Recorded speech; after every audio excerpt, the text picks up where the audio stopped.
Good evening, everyone. Hello and welcome to the State Library of New South Wales. I'm Chris and I'm part of the Public Programs and Events team. Thank you very much for joining us for the B List in person and online.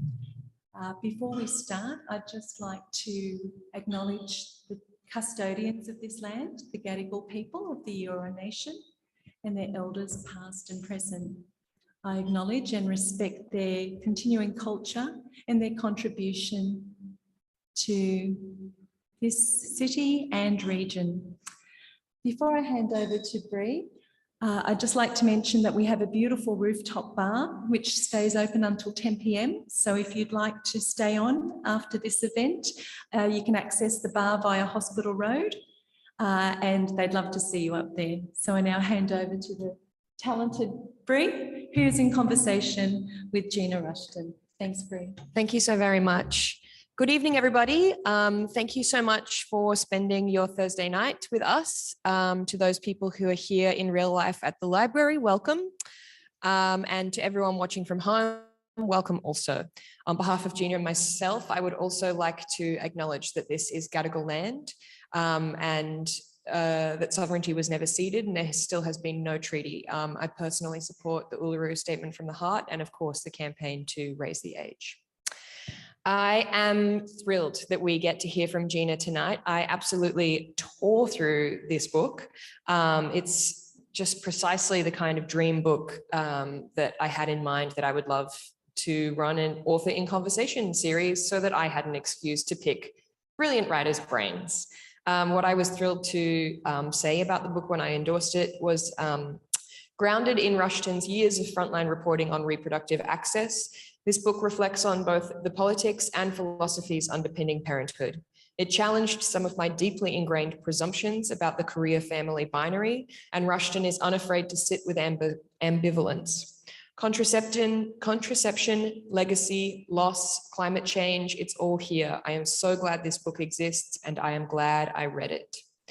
Gina Rushton is a journalist. Her reporting has appeared in Australian Associated Press, BuzzFeed News, The Guardian, The Australian, Saturday Paper, The Monthly, Crikey, Business Insider Australia, and The West Australian. Please make her very welcome.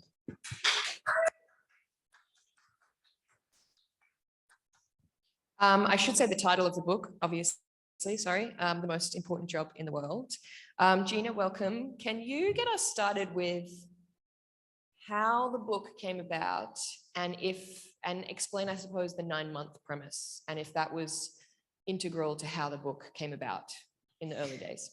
Yeah, so I decided to write the book and also answer the question or try to answer the question in 9 months, which to match gestation, which seemed very poetic and cool at the time. And then I realized was really stupid.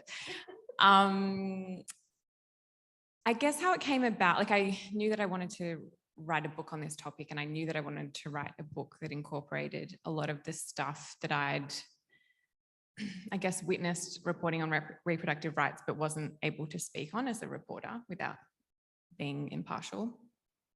But it kind of just came about because I went into emergency surgery and had my deeply held belief that I didn't want to have children challenged when they told me that my ovary had died, which even as a reproductive rights journalist, I had never heard of, that your ovary could die. It was actually alive when they went in there, but they found endometriosis, which I'm sure if anyone here has it, it's not an uncommon story that you take years to be diagnosed. And that kind of, yeah, it was sort of the momentum, I guess, for the book. In the introduction, you mentioned that you were born in the same year as Men Are From Mars, Women Are From Venus. And I think this book, I think it speaks to everyone, and I think, and I wish everyone would read it, but it is also simultaneously quite specifically generational, or it feels so to me, maybe because we're of the same generation. Can you talk about like how that starting point frames the book is like and maybe a bit about how the generation that came before was so entrenched in basically a kind of biological determinism? Yeah, it's funny because I feel like it was such a bestseller. Like I think I put in the book that it came out the year I was born. It was such a bestseller because I think it articulated something about gender relations, in that like men are behaving this way in relationships and women are behaving this way. But what it didn't do, which I think this generation is like extremely aware of, is kind of explore gender as a construct, and kind of it framed it as like, oh, this sucks, and also it's totally inevitable, and like your boyfriend's a big buffhead, and if you just like make chores palatable for him, like he will do it with little treats. And like I think that probably spoke to a generation of like extremely tired women. But ultimately it's like really fucking depressing. Like if you read it now, it's kind of like, oh, like and I think this generation is much more aware of like, what if we didn't, like, you know, and the book explores like, what if we didn't socialize boys to completely repress their emotions, and what if we didn't you know, socialize women as mini mothers? Like what would that look like in relationships? The other thing you mentioned in the introduction, and then we'll get into the sort of chunky bits of the book, is you mentioned two writers who I also have read a lot of their work, and they write about, amongst many other things, motherhood. And that was Deborah Levy and Sheila Heti's Motherhood. I just want to talk about this like area of literature a bit for a moment, because whether it's like Motherhood by Hetty is autofiction, and Deborah Levy has written both fiction and nonfiction, sort of touching on that area issues. Had you sort of sought out a lot of this literature before you undertook a project of your own? Like, and how, I guess, do you understand what you have contributed like to this area? Yeah, I think like if I was like cooler and cleverer, then like my book would have been autofiction, but I'm like a daggy journalist, so it was like very much researched and like had heaps of interviews in it. But those writers definitely had like an impact on me, in that like when I read Sheila Heti's Motherhood, I was like, this book's going to solve it. Like I'll read it and then I'll know if I want kids. And I do find like generally autofiction to be kind of helpful in that regard. And there are other writers in that kind of, like, you know, Jenny Offal or like Rivka Gulchin or women like that write that kind of memoir-y, fragmented stuff about a lot about motherhood. But yeah, I think in the end, I don't know, I think my book, in a funny way, like I think my book's kind of a bit of a in reaction to Motherhood by Sheila Heti, in that I was like, no, like go deeper, be interrogated, and like. That's how I understood it, actually. Yeah. I shouldn't say understood. That's how I felt it fit into my reading experience, was that Motherhood by Sheila Heti. Maybe actually, can you just explain, because this is interesting, I want to go here. Can you explain like the I Ching and I guess what you understood Heti was trying to do? And then maybe that will explain why yours was reactionary. Yeah, it's basically the story of a woman in her late 30s who is trying to figure out if she wants kids. And like the thing about centering that journey on one person, and I realize we've done the same thing, but like not incorporating other people's experiences, is you just begin to like make judgments about this woman's life. Like, I mean, I did.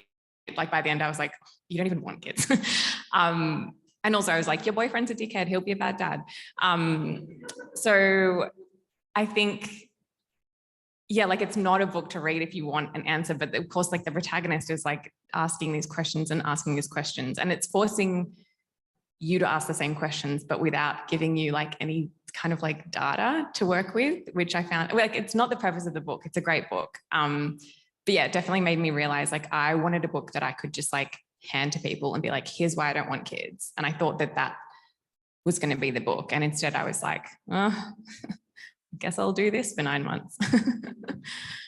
Okay, this is actually what I just want to do is, the book is separated into many chapters / I suppose essays, topics. So for anyone who hasn't read it yet, I'm just going to read out what the topics are, because we don't have time to get to them all. I want you to know which ones we are focusing on.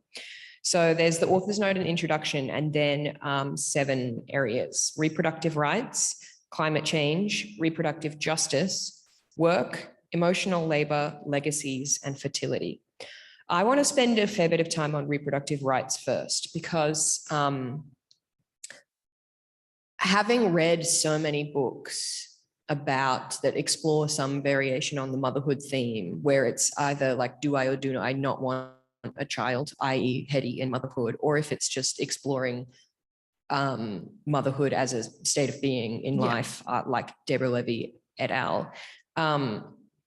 One of the things I loved about this was that you opened with your reporting about abortion and abortion access in Australia.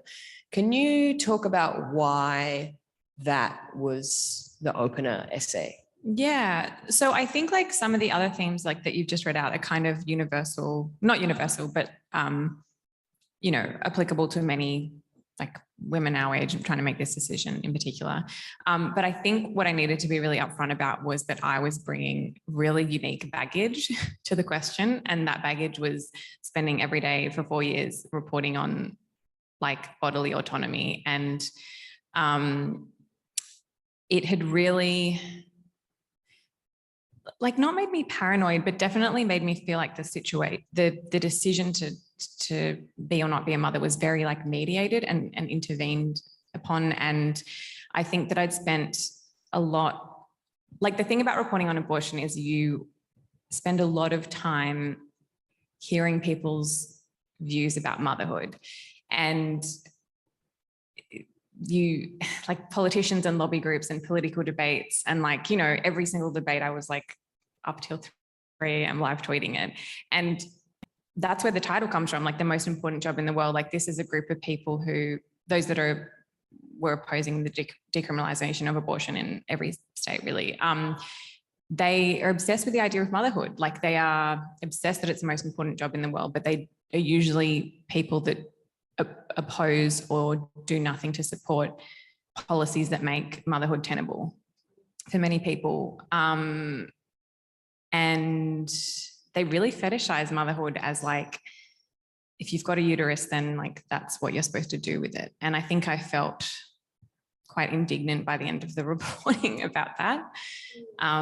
It's interesting to me that you use the word mediated, because a lot of people feel that like the choice about whether or not they want to have a child is the most personal possible of all of any choice. But do you mean mediated by like the state, or mediated by like the public / media / society? Or I think it's this kind of a scale. Like when you look at, I know that like people think about like picketers outside an abortion clinic, or people trying to make laws harder for people to terminate a pregnancy if they want to. Like those are quite explicit, obvious things. But I also think there's just like a broader cultural coercion like that sets motherhood up as the default. And I think that that's still there. And I think it kind of is on a continuum.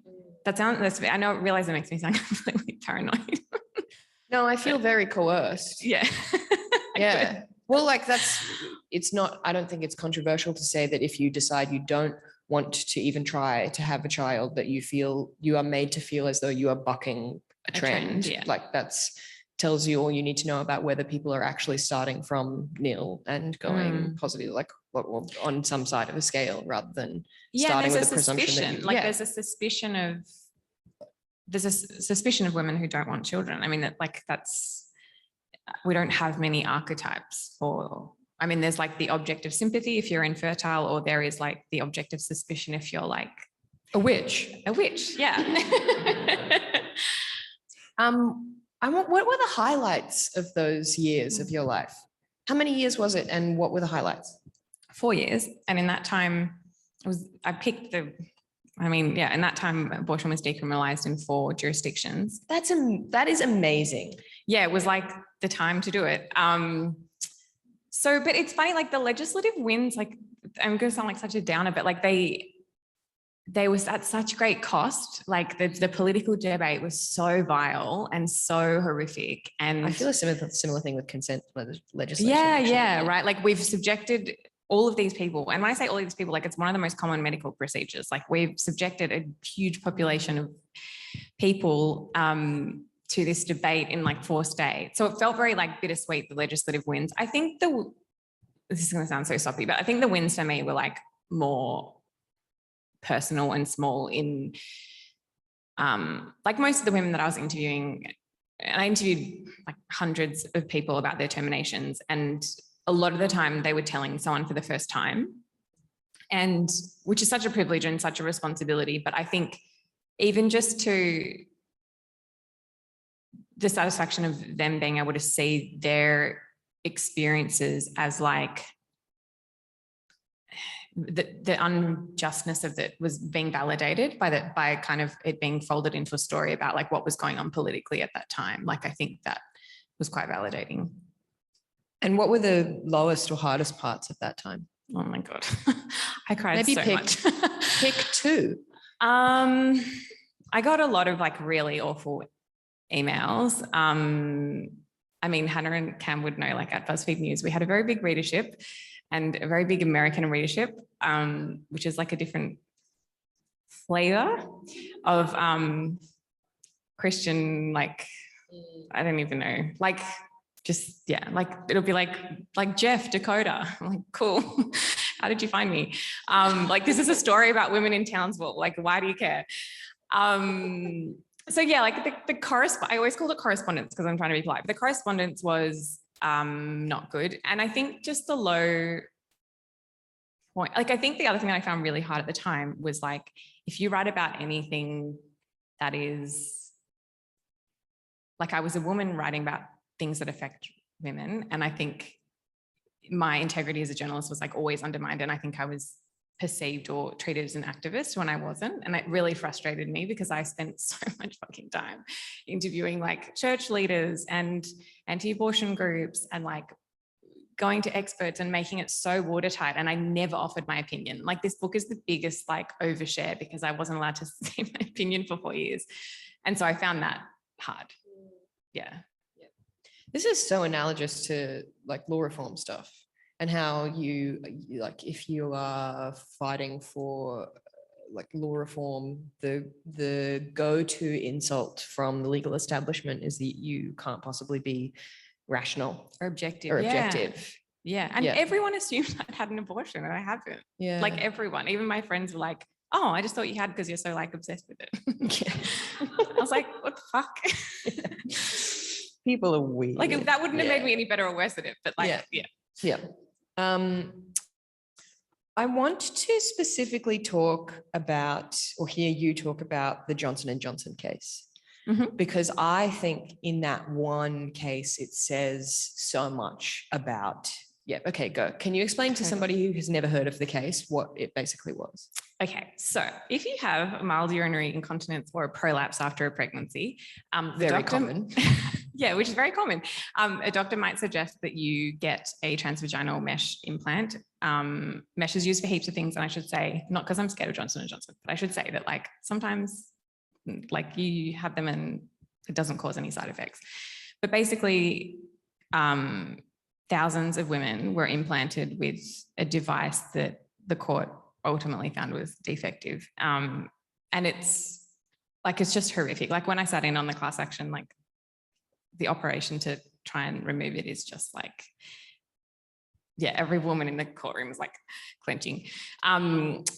Anyway, so there's basically thousands of women have been experiencing completely debilitating side effects from these devices. And I think, like, including like erosions through the vaginal wall, like debilitating pain, incontinence, nerve damage.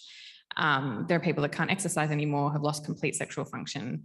And there was a Senate inquiry as well. And I think, like, I think maybe what you might think that like this case indicates, well, the thing that I found about it that I thought was really illustrative of how we treat women and women in pain, but also women past reproductive age, is that like, it was the classic women's health story, like endo or anything, where it's like, these women are in pain, the doctors ignore them. Like, I really think that this device has done something, and then they kind of get made to feel like they're paranoid.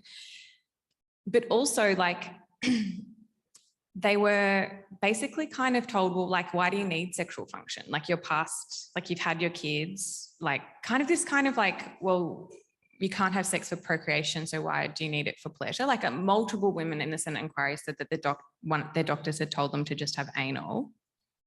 which is like the stuff of like, it's kind of unbelievable.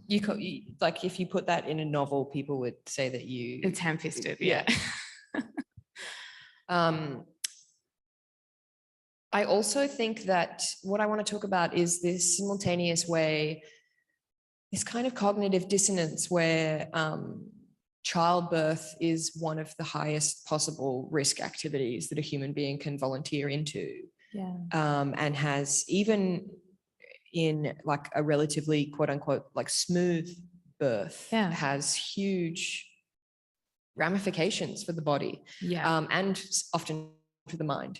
And that it is only relatively recently that we are even starting to talk properly and openly about mental and physical repercussions of childbirth. And yet, as gnarly as it is, often, very often, it's supposed to be nothing. Like it's supposed to be normal, and you're not supposed to complain about it.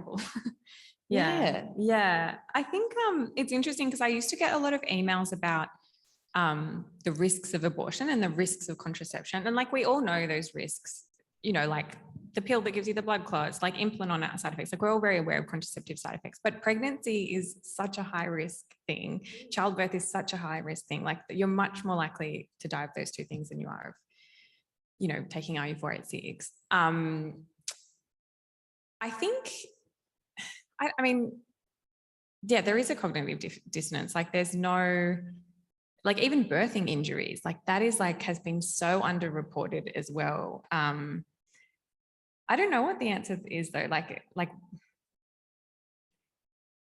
it's just so weird that it's like so gnarly, and it just strikes me as ironic that a lot of the acts which we historically and also in a contemporary setting revere as the ultimate acts of heroism in men are this level of like gnarly, and when you know the risks but you do it anyway, and it's like so bloody and such a battle, and you have scars but people help you heal, and like that narrative is denied to people who give birth because that's supposed to be like everyone, like half the population do it, and it would just be like too frightening for society to acknowledge how epic it is. Yeah, and I also think when it comes to mothering, like all suffering is redemptive. Like it's sold as like that's part of the, I mean, that suffering is part of the female experience, and that in motherhood, like nowhere is that more prevalent than in motherhood. Yeah, like the suffering is good and right. Like that's part of the role. That's what you love about it. Like that's, yeah. What do you make of Morrison's new commitments to endometriosis funding?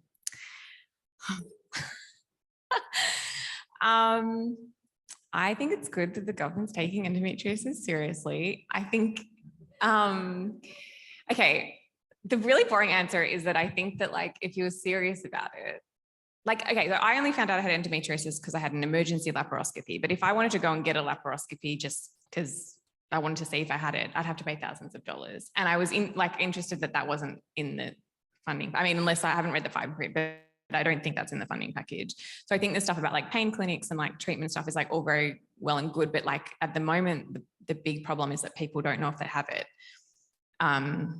But also just like, you'd be so pissed off if you're like, oh, well, I have polycystic ovarian syndrome. Like I wish Jenny had that, like, or like any other, do you know what I mean? You'd just be spewing. Yep. Yeah. I just also want to remind people watching at home that at any point in time, you can type your questions in for Gina into the Q&A function. We will have question and answer at the end. And if your question is good, I will read it out and ask it to Gina. I want to move on to the climate change part. Cool. I don't know, is it cool? Just that little chestnut. Okay. I want to talk first about the idea of the carbon footprint. Yes. So I'm interested in, this is a bit of a leading question. I'm happy to be led. Great. Let's play a game. In the Ipsos Perils of Perception Climate Change survey, they surveyed more than 21,000 individuals from almost 30 different countries. And about 70% of people they asked, so this is from all over the world, about 70% of people believed that they knew how to best minimize their carbon footprint. And they chose things like recycling as much as possible and buying renewable energy. As the two, they chose that as the two biggest factors, like the most high impact things that they could do as individuals to change their carbon footprint. But they all got it wrong. And the biggest things, as well as owning one less car, in this study, it was reported that the single biggest thing that you could do to reduce your carbon footprint was have one less child. Do you subscribe to the idea of carbon footprints? And also, do you think it's right that we allocate a child's carbon footprint to a parent? No and no. This is not like, that's not to say I don't think we should all, like, I have a Keep Cup. I don't think we should all I think we should all make efforts to live sustainably and push for initiatives that help us to do so. But I just find that, and I should say, I'm coming at this from the perspective of someone who earlier in my 20s was like, well, I can't add another child to the planet. I don't want to contribute to the problem. And now increasingly, I think most people I know just think it's kind of bullshit. Why should people be abridging their own desires for the size of their families when the government's building coal mines? I just think most people understand on some level that this pushing onto the individual to be responsible for a problem that corporations and governments have much more power to change. I think there's less guilt and more anger now. Yeah, and I don't mean to say that because I don't think that we should all do our part or whatever, but I think that there's a reason why carbon footprint was popularized by an oil company. I also would like to hear you talk about how often arguments that focus on population growth are actually just racist. Because I'm very aware that in my life, I just hear a lot of the arguments about population growth, or arguments that people make, which they couch in language about them caring for the environment, and they get to use that as an excuse to focus on so-called developing countries that don't control their populations. But I'm very aware of the fact that in my average lifespan, I will have literally 20 times the carbon emissions of a woman born in my year in Bangladesh. Yeah. How do you, I guess, understand how much more implicated we are living in a rich country like Australia? Yeah, and the thing about these conversations is people are having them more, and also there's this rise in eco-fascism. And I think that it's pretty much impossible to talk about population control without emboldening people who have ideas about which populations should be controlled. And I think that that's and you find it in the most progressive places. All the family planning organizations I used to deal with, who I guess historically actually do have very problematic histories, but they have all these initiatives, climate change initiatives about improving contraception access in developing countries. And it's let's make sure all these people have IUDs and whatever. And it's well, that idea, even if you want to go down that route, which I have so many problems with, wouldn't you be trying to up the contraception for people like you and I, who wouldn't you want to stop us from breeding? No, specifically us. Yeah, you and I. Really specifically you and me. 20 times, but I think that I can't tell you the emails I've been getting at the moment from men they all have big poncho dresses who think, Well, I own it. yeah, or I know, who think that like, who would be absolutely like, well, they'd be water drops on Twitter, but they think they're like progressive and they would be, and they're sending these emails about like, basically like women need to stop breeding for the planet. And I just don't know how to like, But I will not get a vasectomy. yeah. And also like, they're all grandparents. Like, Yeah. like, did you do that? But anyway, yeah. Who was your favorite person to speak to for this like sort of climate change section? I loved all of them. So basically I interviewed, I'm assuming no one's read the book.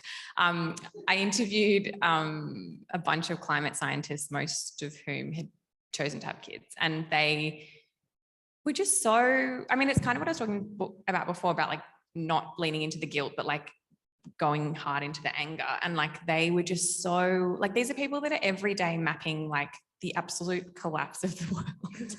Like whether it's bushfire stuff or species dying out or sea levels, like whatever, they all had kids and like were, I don't know, like, it sounds so cheesy, but like fighting the good fight. And I found that really productive in a way that like the sooking that I was doing wasn't really helping with. Yeah, but also you're allowed to sook when Yeah. it's this bad. Yeah. When you're like not You even. just can't like retreat into it. Yeah, true. Okay.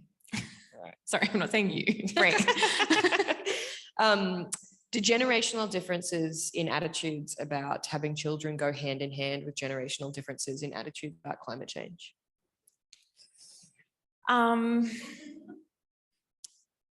It's funny because like, yes, but also I feel like the climate crisis is happening also at a time when having a kid has never been, and I'm completely acknowledging fertility stuff and all of that, but like has overall never been more of a choice.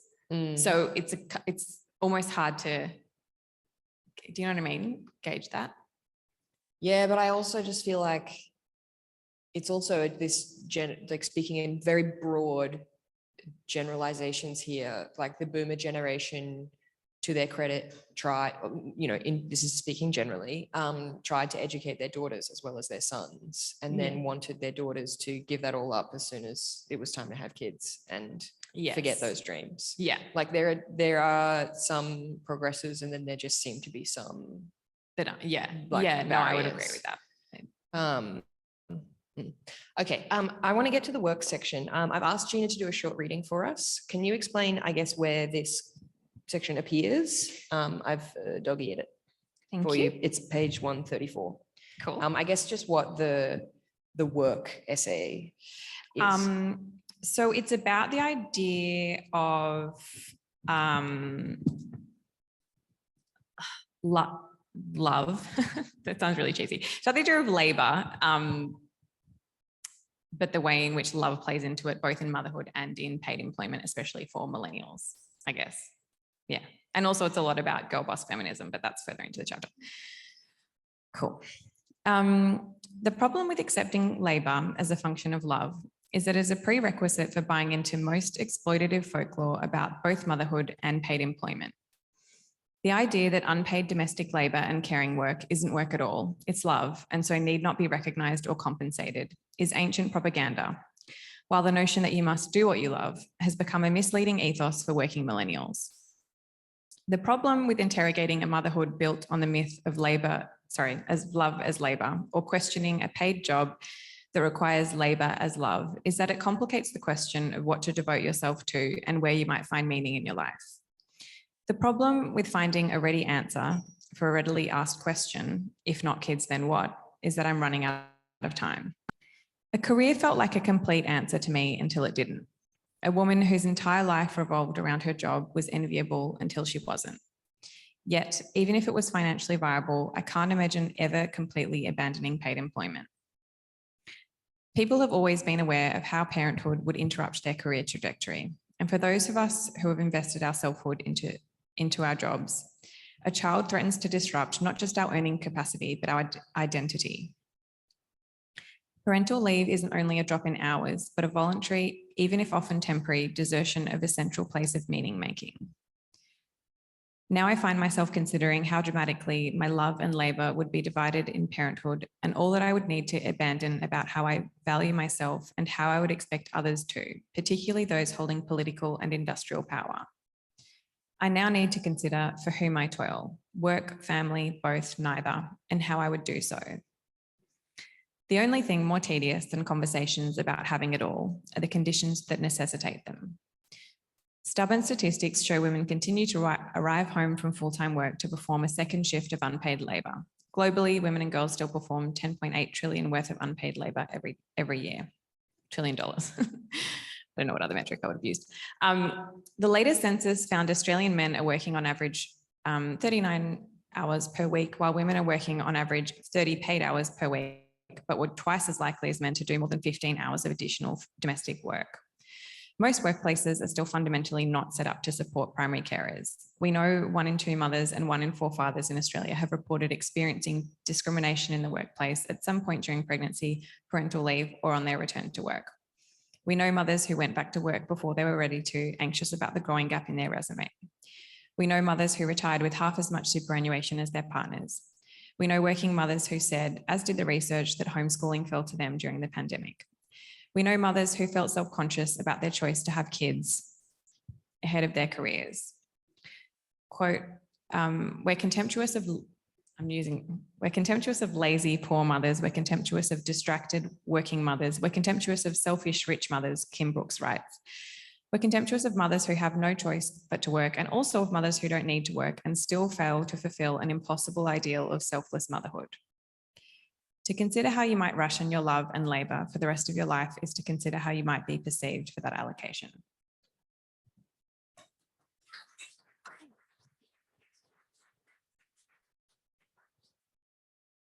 This was the part of the book that I think really was sort of most confronting and challenging for me, because I define so much of my life by my work, and can sort of see almost to a spooky extent, like touch wood, what like the next decade and 2 decades and 3 decades and 4 decades would look like if I just keep trucking ahead. Yeah.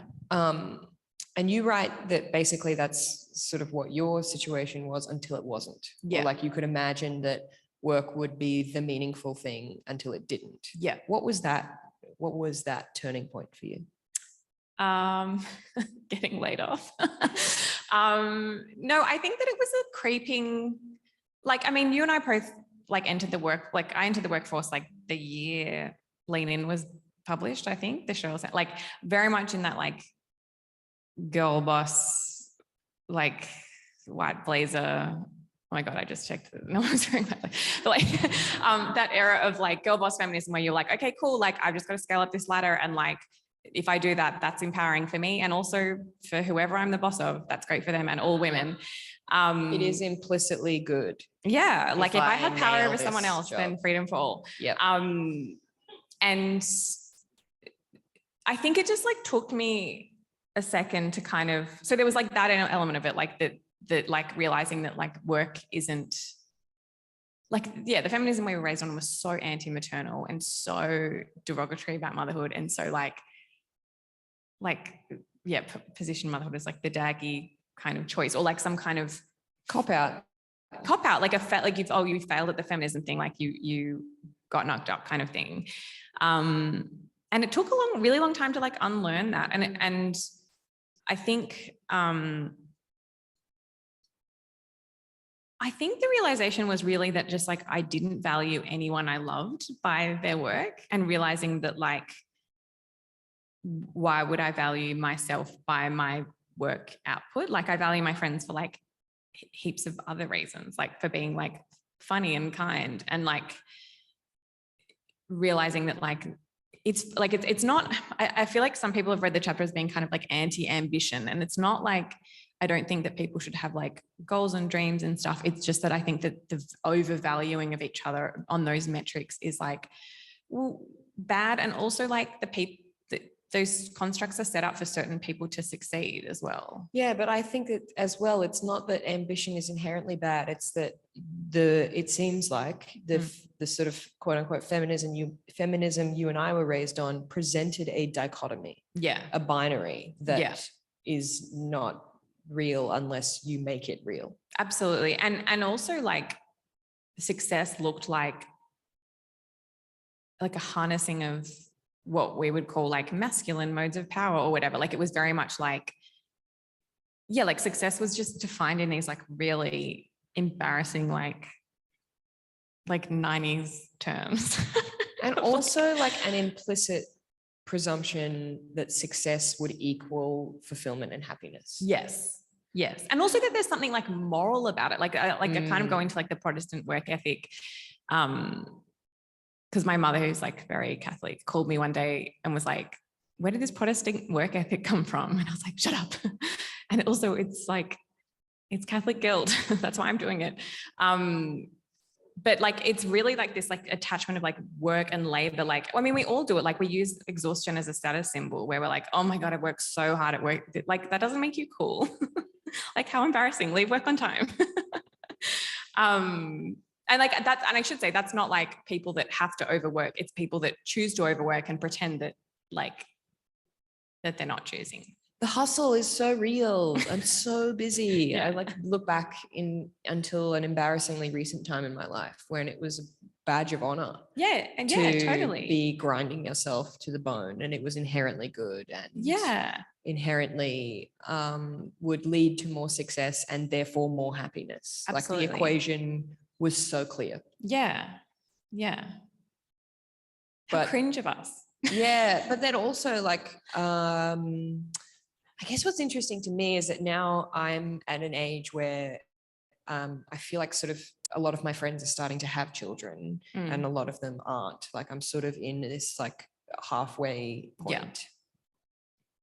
And I actually find the hardest thing to shift is not the shift away from, this absurd, basically girl boss and like work is inherently good thing towards some kind of like family or care mode. Yeah. Like the actual hard thing is to stop myself from thinking that it is a shift from that to that. Like the binary is so deep that I even split. I just did it. Like I even split my friends into two groups, into these two groups. Like it just seems, I don't know how, like how far back do I have to unpick this thread to not see that as a binary anymore. But then I also feel like the reality of our economy and social system forces that binary to pick on one you. of the, to pick one or one or the other or balance. Yeah. And I think that, social and economic reality aside, just forget it for a second. We're in a vacuum. Yeah. But I think like, imagine if, like what I wish I'd had more time to do, but I guess I didn't, because for me, I was like, well, I've already considered not having children, so now I have to think about like, what if I did do motherhood? Like, what would it look like? But in this space, it's like, well, if work isn't the totally consuming thing in your life and family isn't the totally consuming life, like what an amazing thing. Like if we opened up and like people are already living those lives that are like prioritizing different things or like, like a life outside the binary. Yeah, like a life out, like, it's, and I like was trying to like get to the bottom of that was like, if not kids, then what? Well, if it's not a career, then like, oh my God, what's left? And like, what's left is like, community and like, other things beyond those two things. But we certainly don't live in a society in most of like metropolitan / contemporary / white Australia that has any kind of like healthy sense of community.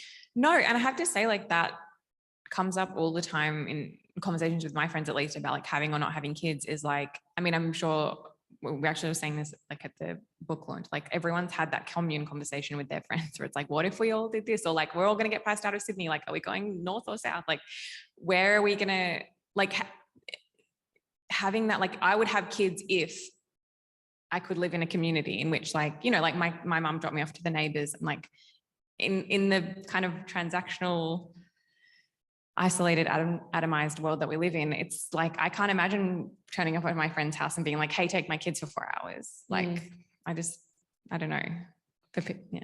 I have time for probably 2 more questions for Gina, and then we will go to audience questions. So if anything's been bubbling away, please bring it to the fore of your mind. And if you're watching at home, you can type them in at any time. what if I've got like so many others? Okay. We have to go here first. Or last, rather, second last. Tell us about this company who paid for their employees to have their eggs frozen. It's Amazon. Spoiler. Well, heaps of tech companies actually. Like it's a massive thing in the US now. So I interviewed this woman for this chapter actually about her corporate perk where, yeah, like Amazon pays for you to freeze your eggs. And everyone I like told about that was like, amazing. It's like $7,000 a cycle. Like I wish my workplace did that. But it's actually very dystopian, I think. Because like this idea that, I mean, it's like part of the blurring between like work and the things we used to hold dear outside of work and like the blurring, but it's also just like, unless it's running alongside an incredible maternal, well, parental leave policy or like other perks, it's just like really, I think, sinister for companies to invest in making their employees not have caring responsibilities for longer. It seems very clearly, if it, like you said, if it's not also paired with a generous and gender-aware parental leave structure, what they're basically saying is like, we will help you work until you are 38 and then fire you, instead of until you are 34 and then fire you. And they only pay for the storage of the eggs so long as you work there, which to me is like if you've given them, you know, your healthiest, best eggs as they are when you're younger, like, and then what, you just like, all right, just like get pregnant or like pay for the storage. Like I think it's really confronting. Is it very American, or can you see it easily happening here? Because there's also some line here about like how absurd, thank goodness it is for lots of Australians to consider how in America healthcare is like so tied to employment. Yeah, but they surveyed Australian women and most of them were like, yes, I would take that. Take it, but if they would take that, then shouldn't it be covered in healthcare? In healthcare, yeah. Like, shouldn't it? Yeah, well, should. Yeah, I reference in the book that like episode of 30 Rock where the boss is like, we put something in the coffee and now there are no pregnant, like we don't have to do parental leave. Anyway. Yep.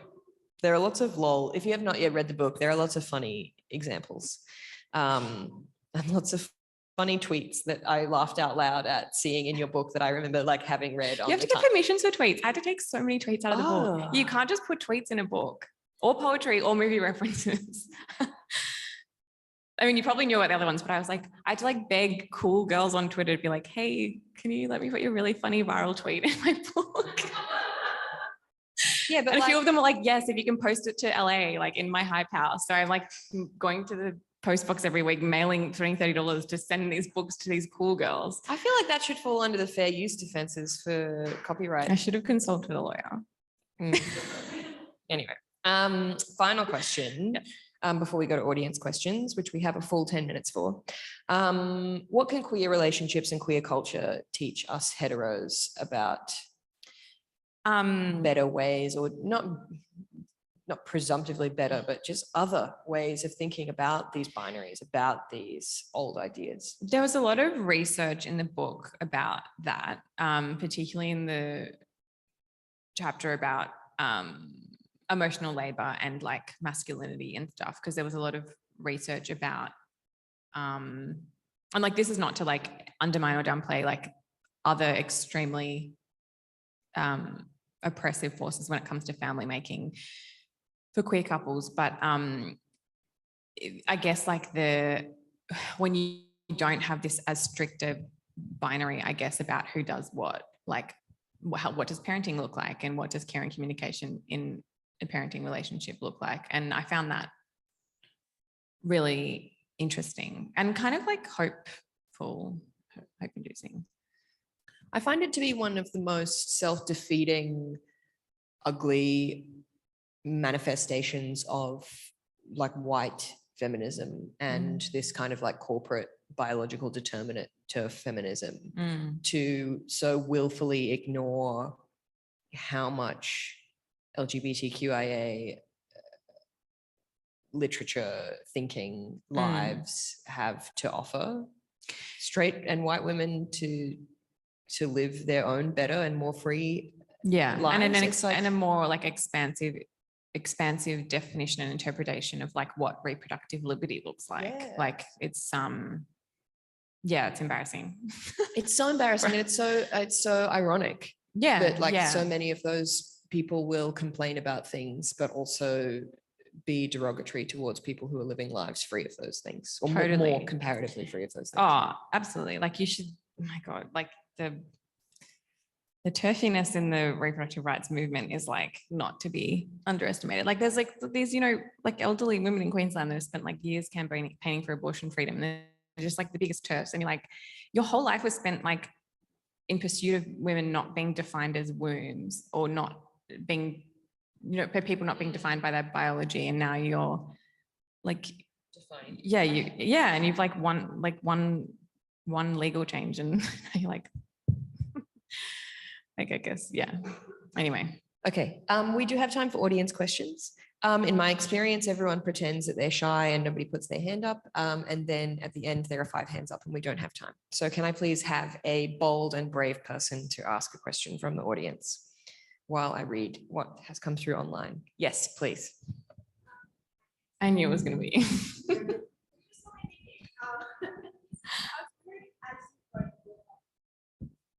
I was wondering, as you wrote the book, like obviously you're thinking about it from your point of view if you're going to have kids, but I wondered if your point of view on like the family as a unit for like organizing society, and whether it's, you know, a good way to organize society or not, changed as you reported it. Like obviously the nuclear family is like in some ways quite conservative and traditional, but also to what Bri was saying, for a lot of people in the absence of other community, it's like all that they've got. But it also is a way to kind of reproduce like old-fashioned gender norms sometimes and things like that. Did your views on that kind of evolve as you reported the book? Yeah, like something that I wish that I'd spent more time on is that like a lot of my fear about parenthood is that like it designates me into like the nuclear family, into like to like this tiny atomized tiny unit. And I think that was like super heightened during the pandemic when we all just like retreated into our bubbles, and I was like, oh fuck, like that's like, if you've chosen that, like that's become, because I don't have like a very, like my family is very much my friends. Like I don't have like a very strong family unit or strong extended family unit. And so I think, I'm probably not really answering your question except to say that I was already suspicious of the nuclear family. I would say, I want to talk about this actually also, because I am one stage further than suspicious. Like I like love my parents. Bri wants to abolish the nuclear family. Like I love my parents and my brother, and like one of my grandparents is still alive, like all good, very grateful for them. Like that, it's not coming from a like personal anecdotal place for me, but there are lots of areas of law and policy where, in my opinion, the interests of the family are like just absolutely opposed to the interests of society. And especially it just came through when I was researching and touring, in particular my last book, which is about access to education and power and privilege. And constantly what I kept hearing was from parents and even potential parents feeling like there was no way that they could be both good parents and good citizens simultaneously, because as soon as they had to prioritize the interests of their children, they were prioritizing what was best for their family instead of what was best for their like community and society. And I feel like a really obvious place, an obvious example of that is inheritance tax. And I would be in favor of large inheritance tax. It just seems the most rational, obvious place to take money for people who,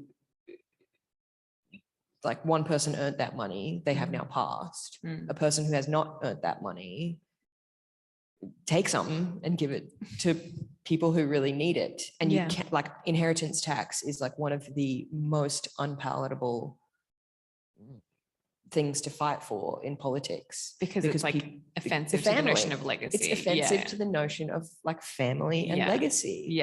And it just, that's one random example. It just seems to me like our society is built on a deep and obvious tension between people doing things for their family that Yeah. don't help.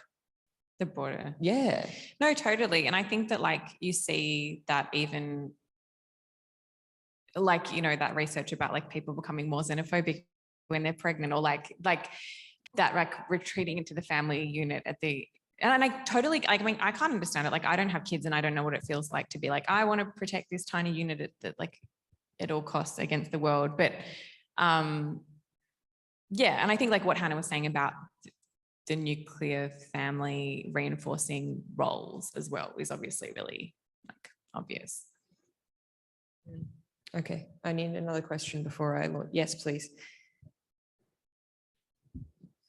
Hi, I just wanted to I'm sorry, I haven't read your book yet, Gina, but did you go through a process of like asking like different men who had also decided not to have children?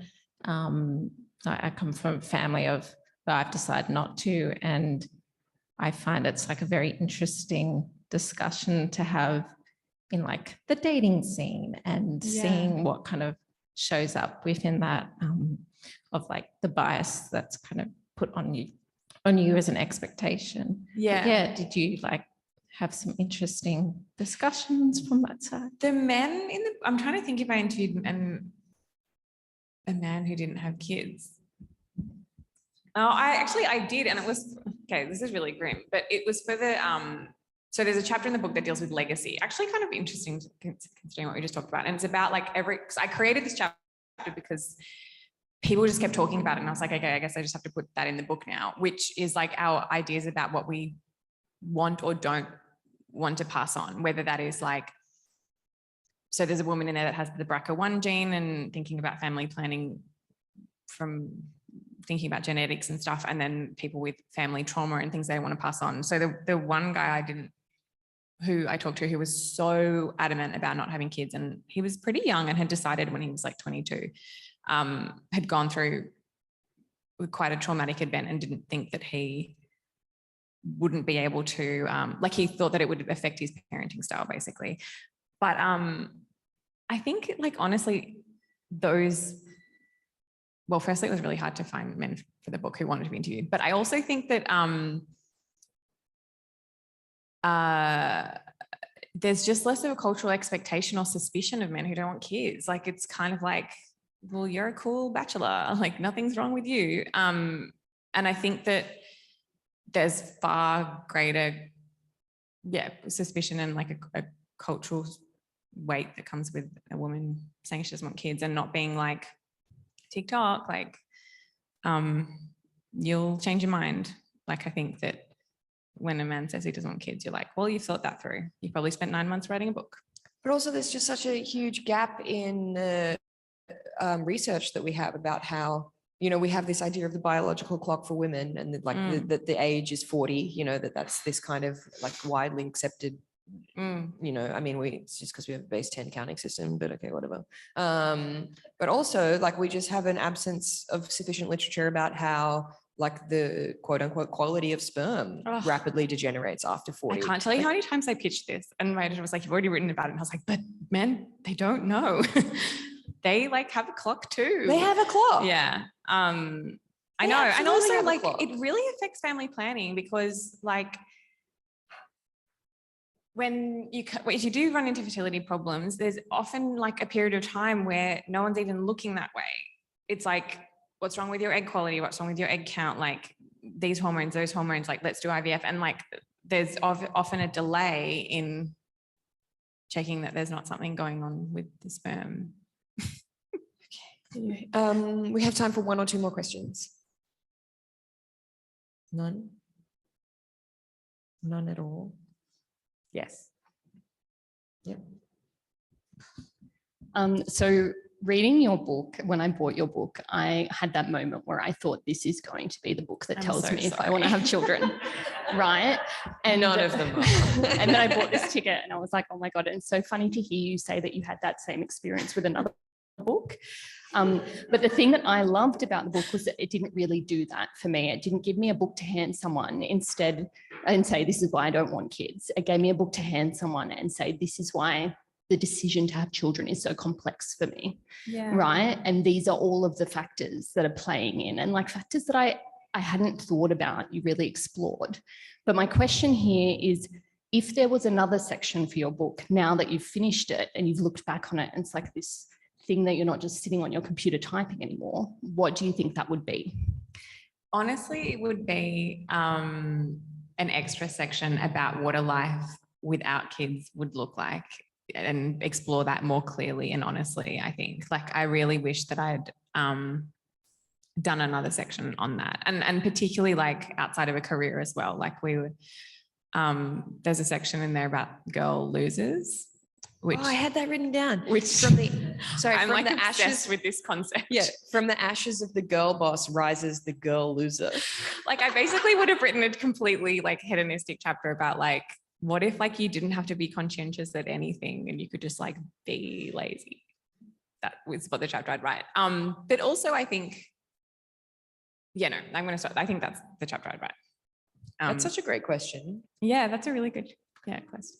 I'm putting that question in my pocket for other authors, because actually something interesting happens when you finish the book, and there's a big delay between when you finish the bulk of the writing it and then there's like the editing. Yeah, there's a year. It's not like journalism. Like I don't even believe anything in the book anymore.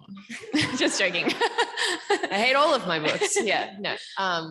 But by the time it comes out, and especially after you've been touring it or even giving interviews about it for even a week, let alone a month, you feel this like, if I could just go back and change things. I know. It's such a good question. Is there one more question from the audience? Because if there isn't, I would actually love to hear you describe the ashes that rise from the girl boss that is the girl loser. What do you imagine in your ideal dream girl loser life? She sleeps in. I don't know. Like, it sounds like I'm being like, oh, but if I didn't have to like participate in capitalism, but I mean, like, she's just like, because when my friends and I talk about like, oh, if we didn't have kids and we didn't have a career, we'd be like, well, we'll be like the most well-read person in the world, and we'll travel the world, and we'll learn 5 languages, and we'll volunteer. And it's like, or you could just chill. Like there's also like this, you don't have to be like this, like it's the cult of productivity, but it just gets like moved whichever way you, so it would be like just being lazier. Bri's like the most lazy person all night. Like, yes, that would be good. Cannot compute. No, it's like, but this is why I loved your book so much, is that it forced me to sit with things, and particularly the work chapter, where I had like on a sort of political level, like years ago, started to unpack, like girl boss feminism, white feminism, especially like from my background in the like advocacy space in Australia, like how that manifests the absolute homogeneity of the faces of the Me Too movement in Australia. Like that's where a lot of my work in like unpicking that type of kind of corporate white feminism had happened. But I had not done that work of unpicking in relation to the sort of like child having family thing, and that it's just so difficult to separate those things from having your sense of self and your inherent sense of worth tied to some type of productivity. Yeah, totally. And I think part of the problem is that we don't recognize motherhood as labor. Like that also, I mean, and there's a whole other like problem with that when you see people treat like toddlers as projects to be managed, or like give themselves KPIs as parents. Like I think that it kind of can go the other way. My child will learn 5 languages. Yeah, my child exactly. Will volunteer, Totally. Let your child be a girl loser. Yeah. Let your child be a loser. Let's end on that. Everybody let your children be losers. Please join me in giving a very big thank you to Gina. Thanks.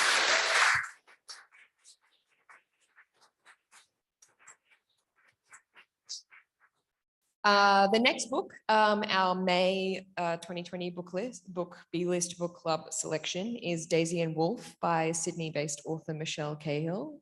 It is I'm going to read you very briefly the blurb. Stay with me for 2 more minutes. A meditation on art, race, and class in a post-colonial world. It's fiction. Mina, a writer, is navigating her place in the world, balancing creativity, academia, her sexuality, and the expectation that a wife and mother abandons herself for others. For her, like so many women of mixed ancestry, it is too easy to be erased, but her fire and intellect refuse to bow. She discovers the dark, adorable Eurasian woman, Daisy Simmons, whom Peter Walsh plans to marry in Virginia Woolf's book, Mrs. Dalloway. Daisy disappeared from Woolf's pages, her story unfinished, never given a voice in the novel nor a footnote in any of the admiring Woolf scholarship that followed. While dealing with the remains of another life, Mina decides to write Daisy's story. Traveling from Australia to England, India, and China, freelancing and researching, she has to navigate cultural and race barriers, trying hard not to look back or flinch at the personal cost. Like Woolf, her writing both sustains and overwhelms her. But in releasing Daisy from her fictional destiny, Mina finds the stubbornness and strength to also break free. Hilary Mantel writes, Cahill's deafness and linguistic grace masks her purpose till she reveals a shocking glimpse of the price that art can exact. Yeah, pretty good. So that is the next Big List Book Club selection. The event listing for that should go online within a week. But thank you so much for joining us. Now we have a drinky poo. Thank you, Gina. Thanks. Thanks, everyone.